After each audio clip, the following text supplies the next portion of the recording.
It is stupid to decide before knowing the facts. So you got to list all you owe and all you own. Then number 4, here's the 4th step out of debt. Have a sale. You need to have a sale. There's some stuff you need to sell off that you own right now. Now, if you're stuck in the debt trap, there are likely some things you need to get rid of, and you need to slow it down. You say, but wait a minute, Rick, wait a minute. That stuff that I've got, it's already paid for. Well, fine. In fact, if it's paid for, that's even better, because that means there's still some equity in it. And what you need to do is you need to take that equity and apply it toward your debt, so you're not spending so much money on interest payments, and to bring it down. Even if it's paid for, it costs you maintenance, it may cost you insurance, and things like that. But you're going to have to, if you can sell it. Now, if you bought a car, I'm sorry to keep harping on this, but if you bought a car for the wrong reason, you need to sell it. And what is the wrong reason? Any other reason than transportation. Now, if you have something that you couldn't part with, there's a word for that: an idol. That's what an idol is. An idol is, if God told me to give it away or sell it and I can't, then it's an idol. If I have something that I cannot let go of, I don't own it. It owns me. It owns me. If I cannot possibly bear to part with a particular thing, that has become an idol. And one of the 10 Commandments says, don't have any idols. In fact, the Bible says in Ezekiel 20, verse 7, get rid of every idol. Get rid of every idol, because you're going to use that money to pay off debt. Number 5, so you have a sale. Maybe we should have, like on a weekend, a corporate Saddleback garage sale day. You know, and everybody, but the problem would be you'd want to go to the other ones and buy their stuff. Okay? And I don't want you doing that. I don't want you going and buying their stuff and taking it home and putting it in your garage. So now you're paying for the upkeep on it. Number 5, set up a repayment plan. Now, Mary Hunt and Chris are going to deal with some of these principles even in more detail than I'm dealing. I'm giving you an overview in this opening session. Set up a repayment plan. You're never going to get out of debt accidentally. It has to be intentional, and you must have a plan. You say, I don't know how to set up a plan. That's why Saddleback Church has financial counselors. Pastor Chris has trained people in our church that are trained to help you set up a debt repayment plan. And if you're having trouble and you don't know how to do that, well, we can do that. We can help you set up a debt repayment plan. And the Bible says in Proverbs 21, verse 5, good planning and hard work lead to what? Okay, circle planning and circle prosperity and draw a line between them. There's no prosperity without planning. Good planning and hard work lead to prosperity. So you're going to have to set up a financial plan, and to do this, you want to get a right counselor. The Bible says in Proverbs 20, verse 18, get advice if you want your plans to work. Now, notice, if you are to have a major illness, you don't just try to solve it on your own. You go to a doctor, okay?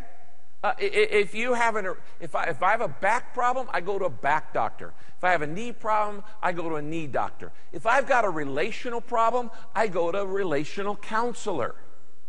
If I've got a financial problem that's paying me down, I go to a financial counselor. Now, I'm not talking about somebody who wants to sell you something. Don't go to somebody who wants to sell you some product. I'm talking about somebody who doesn't have a vested interest in you buying something else. But you go to a Christian counselor, financial counselor, who can give you some stuff and advice, and we can help you in that area. You always seek major advice before making a major decision. And actually, Rob Burnaby is going to talk about that in mortgages. But when you go out to make a deal, particularly a big deal, a big purchase, what happens is your emotions get involved. And you see it and you go, yeah, I know we can't afford it, but I really want it. You're already in the trap when you're saying that. I know we can't afford it, but I really want it. I want this TV. I want this house. I want this motorcycle. Well, when your emotions get involved, you're going to lose. So you're going to need an objective counselor, an objective voice. Now, why do we really don't like this? Why do we not like financial counselors? Because we don't like people telling us we can't have it. A counselor will tell you, you can't afford this. Don't buy that jet ski. Okay? You can't afford it. We don't want anybody telling us that we can't do, because I want when I want it, and I don't want anybody to stop me. Okay, number 6. After you set up a repayment plan, here's the big key. This is the key. Let's star this before I even tell it to you. Here it is. Decide to do it in half the time.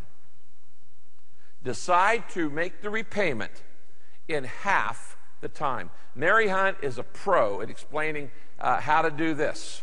But you say, well, that's impossible. I can't do it. No, all things are possible with Christ.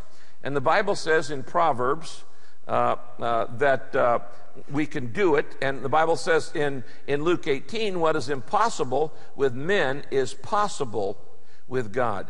You will be amazed at what you can do if you want to. Now, to get out of debt, listen closely here, you're going to have to do what I call a triple financial reverse. To get out of debt, you have to do a triple financial reverse. And it's 3 parts. It's first, you have to stop overspending. And that's a hard habit to break. You have to stop overspending. Second, you have to repay the principal and the interest on everything you owe. That's hard. That's the second. And the third thing, you got to learn to operate on a financial margin. That's why most people never get out of debt, because they're not willing to discipline themselves to stop overspending, repay the principal and interest with a plan, and learn to operate on a financial margin. In other words, you spend less than you make. Now, that's not easy, but it is possible with God. The Bible says what is impossible with men is possible with God. So you decide to repay it in half the time, and then you're going to save thousands and thousands of dollars in interest in doing that. Number 7, you add no new debt. You can't keep going out and buying new stuff while you're trying to get out of debt. You know, people get into debt for this one reason. You spend more than you make. You got to stop doing that now. You just have to stop it now.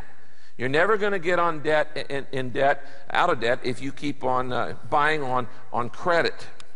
Now, if you got in debt through credit, which is how most of you got in debt.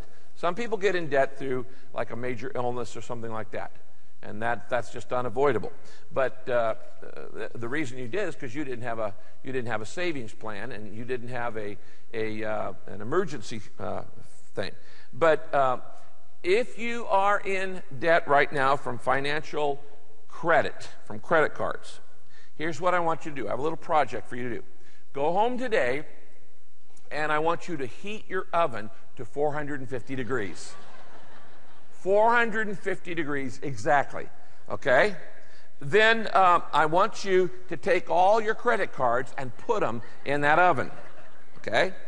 And then when they come out, and they're all messed up and you can't use them, I want you to mail them to Pastor Rick to show me that you did that. One of our guys on our staff, who was our only financial counselor for years, used to keep a mayonnaise jar on his desk. And when people came in for financial counseling, the first thing he would say is, please hand over your credit cards. And there in front of them, he would cut them in half and put them in the jar. Now, I know a guy, Mike Fresh, at one time, he used to take his wife's credit cards, Sheila's credit cards, and he would take them and he would put them in water and then freeze them in the refrigerator, so that if she ever wanted to buy anything on credit, she had to wait for it to melt before she could go use it. But that's not even that good, because there's microwaves today. So now the key is Hebrews 13:5, to adding no credit. Be content with what you have. Let's read it together. Be content with what you have. When you use credit for stuff you can't afford, you know what you're doing? You are showing discontent. You're saying, I cannot be content with what I have. I have to have this. Contentment is the single greatest key for staying out of debt. And the way you get contentment is stop comparing yourself to other people. Now, Jesus said in Luke 3:14, he said, be content with your pay. The minute you spend more than you make, you're headed into the debt trap, and then you're going to lose your freedom. Okay, number 8. Here's the 8th step to getting out of debt. You share your plan. I share my plan with my creditors. I share my repayment plan with my creditors. And I call them up and I say, yeah, look, I know I'm really in debt to you, but I want to make right on this. And I'm going to do this, and I can't pay it all off right now, but I'm going to, here's what you do. You call up your creditors, and the first thing you say to them is this: I don't want to file bankruptcy on you. You just tell them that. I don't want to file bankruptcy on you. Number 2, you say, I can't pay $25 a month, but I can pay $5 a month. So I'm going to start paying you $5 a month, or whatever it is. You say, it's less than they think they deserve, but you just do that. And then the third thing you do is you ask for help. You ask your creditors for help. And unless you tell them this: unless you stop compounding my interest, I'll never be able to pay you back. Write this down. Here's the phrase you ask: unless you stop compounding my interest, I will never be able to pay you back. And when you call your creditor, you say, look, I'm an honest person. I want to do the right thing.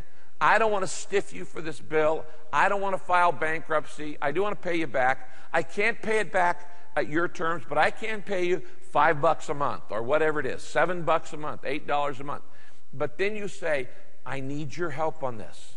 Unless you stop compounding my interest, I'll never be able to pay you back. Now, the Bible says in Proverbs 16:7, when your ways please the Lord, he will make even your enemies into friends. He turns your enemies into friends. And you'll be surprised. Some people will discount the loan, discount the problem, and things like that. You can do this with the IRS. You can do it with a lot of different things. That's set up a plan and share that plan with my creditors. And then number 9 is to stick to it. I've got to stick to it. The Bible says in Galatians 6:9, let us not get tired of doing what is right. For after a while, we will reap a harvest of blessing if we don't get discouraged and give up. Circle the phrase, after a while. Getting out of debt is never easy. It takes discipline, it takes effort, it takes sacrifice. Friends, these 9 principles work, but you must work them.